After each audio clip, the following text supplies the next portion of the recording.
ஒற்றை பரிமாணம் கொண்ட ஒரு இயக்கம் அல்ல.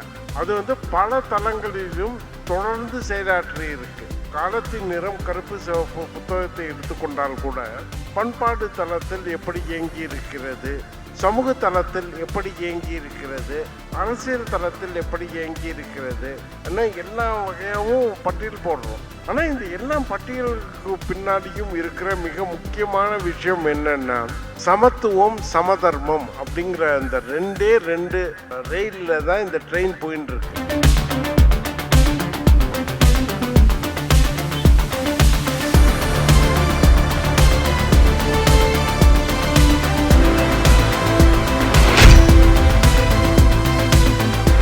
கார்ல் மார்க்சும் ஃபிரெடரிக் எங்கெல்ஸும் அந்த கம்யூனிஸ்ட் கட்சி அறிக்கையை வெளியிடுகின்ற நேரத்திலே உலக தொழிலாளர்களே ஒன்று சேருங்கள் என்று அவர்கள் அறிவித்தார்கள்.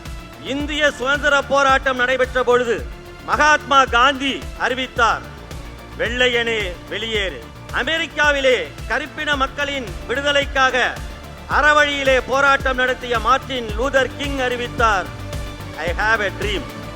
அதுபோல் திராவிட முன்னேற்ற கழகத்தில் பேரறிஞர் அண்ணா அவர்களுக்கு பிறகு இந்த இயக்கத்தை தலைமையேற்ற முத்தமிழறிஞர் கலைஞர் அவர்கள் ஐம்பெரும் முழக்கங்களை நமக்கு கொடுத்தார். அண்ணா வழியில் அயராது உழைப்போம், ஆதிக்கமற்ற சமுதாயத்தை அமைத்தே தீருவோம், இந்தி திணிப்பை என்றும் எதிர்ப்போம், வன்முறை தவிர்த்து வறுமையை வெல்வோம், மாநிலத்தில் சுயாட்சி, மத்தியில் கூட்டாட்சி.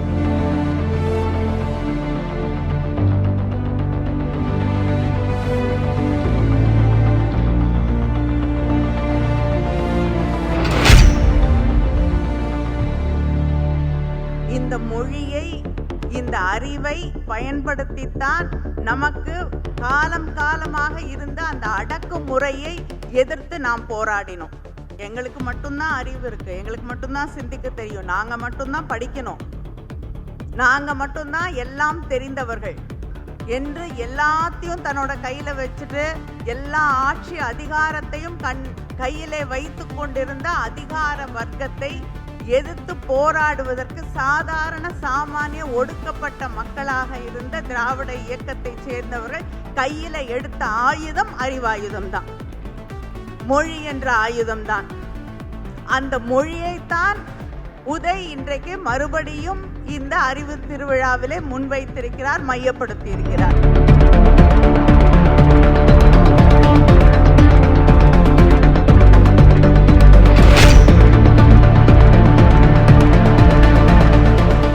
ஆண்டுகளை கடந்து விட்டால் மணிவிழாவை கொண்டாடுவார்கள். மணிவிழாவை பெற்றோருக்கு கொண்டாடுவது அவர்களுடைய பிள்ளைகள். 75வது ஆண்டு விழாவினை பவள விழாவாக கொண்டாடக்கூடியவர்கள் பேரன்மார்கள்.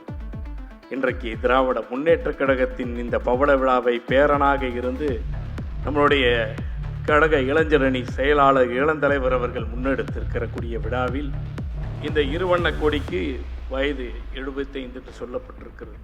ஒன்றை விழுத்தினால் வருகின்ற வெற்றியின் அடையாளமாகத்தான் கொடியேற்றம் என்று நடக்கிறது. இங்கே ஏற்றப்பட்டிருக்கக்கூடிய அந்த இருவண்ண கொடி, 75 வயதை கடந்து இருக்கக்கூடிய இந்த இருவண்ண கொடி எதை விழுத்தியது என்று எண்ணி பார்க்க வேண்டிய நேரம்.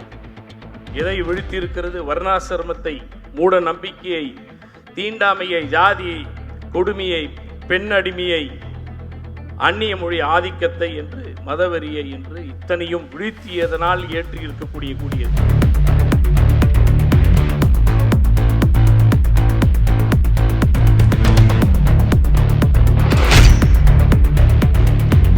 அண்ணா அவர்கள் 1949 செப்டம்பர் 17ஆம் நாள் அன்றைக்கு தான் திராவிட முன்னேற்ற கழகத்தை தொடங்கினார். அதற்கு அடுத்த ஆண்டு 1950 இது போன்ற ஒரு அறிவு திருவிழாவை நடத்தினார். அதுதான் முத்தமிழ் விழா, 2 நாள் விழா.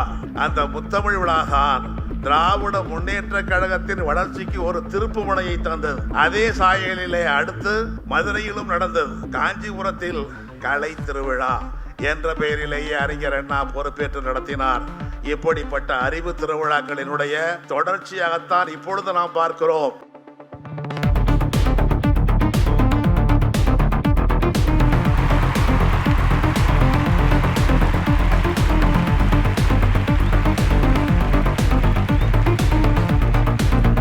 திராவிட முன்னேற்ற கழகம் தொடங்கப்பட்டு 75 ஆண்டுகள் முடித்து இப்போ 76வது ஆண்டுல நாம நடைபோட்டு கொண்டிருக்கிறோம். அதை கொண்டாடுகின்ற வகையில ஒரு நிகழ்ச்சி திமுக 75 என்ற இந்த சிறப்புக்குரிய விழாவை இளைஞரின் சார்பாக நடத்துவதில் நான் மிகுந்த மகிழ்ச்சி அடைகின்றேன், பெருமை அடைகின்றேன். இந்த நிகழ்ச்சியை ஏற்பாடு செய்தது, நடந்தது எல்லாமே காலத்தின் கட்டாயம் கருதி தான் இன்னைக்கு இந்த நிகழ்ச்சி நடத்தப்பட்டிருக்கு.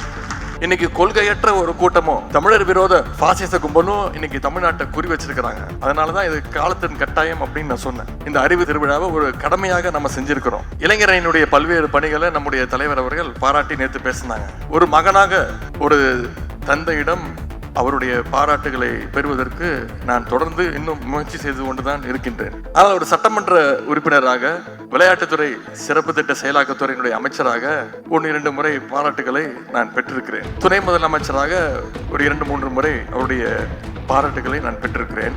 அப்பொழுதெல்லாம் மனசுக்குள்ள உள்ள ஒரு மகிழ்ச்சி இருக்கும். ஆனா இளைஞரணி செயலாளராக என்னுடைய பணிகளை அவர் பார்த்து அதை ரெக்கக்னைஸ் பண்ணி அதை பாராட்டும் பொழுது அதை நான் என்னுடைய வாழ்நாள் பெருமையாக நான் கருதுகிட்டேன்.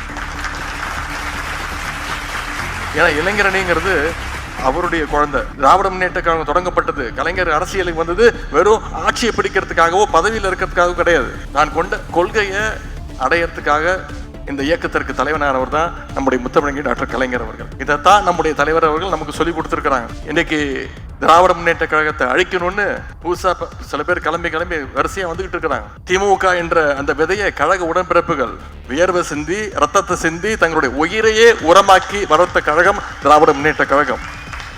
உடன்பிறப்புகளுடைய தியாகத்தினாலதான் நம்முடைய இயக்கம் இன்னைக்கு ஒரு ஆலமரமாக வளர்ந்து நிற்கின்றது. அதனாலதான் பெரிய பெரிய புயல் அடிச்சாலும் யாராலும் நம்மளை தொட்டு கூட பார்க்க முடியுது. கொள்கை தான் திராவிட முன்னேற்ற கழகத்திற்கு அடித்தளம், பேஸ்மெண்டே அதுதான். இன்னைக்கு அரசியல சில பேர் பேஸ்மெண்டே இல்லாம உள்ள வர முயற்சிக்கிறாங்க. எக்ஸிபிஷன் போவோம், பார்த்துருப்பீங்க. அங்க போய் பார்த்தீங்கன்னா தாஜ்மஹால் மாதிரியே ஒரு செட்டு போட்டிருப்பாங்க, ஐஃபில் டவர் மாதிரி ஒரு செட்டு போட்டிருப்பாங்க. தாஜ்மஹால் போட்டோல பார்த்துருக்கோம், நம்ம ஊருக்கே வந்துருச்சுப்பா தாஜ்மஹால். ஐஃபில் டவருக்கு பார்க்க, உண்மையான ஐஃபில் டவர் பார்க்கணும்னா பாரிஸுக்கு போகணும். நம்ம ஊருக்கே வந்துருச்சுப்பா ஐஃபில் டவர், நம்ம போய் ஒரு செல்ஃபி எடுத்துப்போம்பா. அதெல்லாம் வெறும் அட்டை. அதற்கு எந்த விதமான அஸ்திவாரமோ கொள்கையோ கிடையாது. சும்மா தட்டுனா போதும்.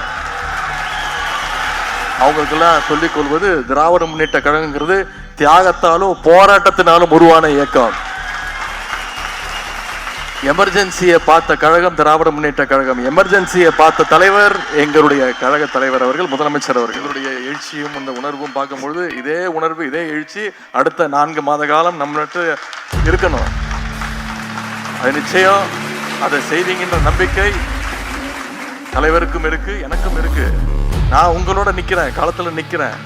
வருகின்ற தேர்தலில் திராவிட முன்னேற்ற கழகத்துடைய வெற்றியை யாராலையும் தடுக்க முடியாதுங்கிற நிலைமையை நீங்க உருவாக்க வேண்டும். அதற்கான தொடக்கமாக இன்னைக்கு இந்த அறிவு திருவிழா நிச்சயமாக இருக்கும் என்ற நம்பிக்கை எனக்கு இருக்கின்றது.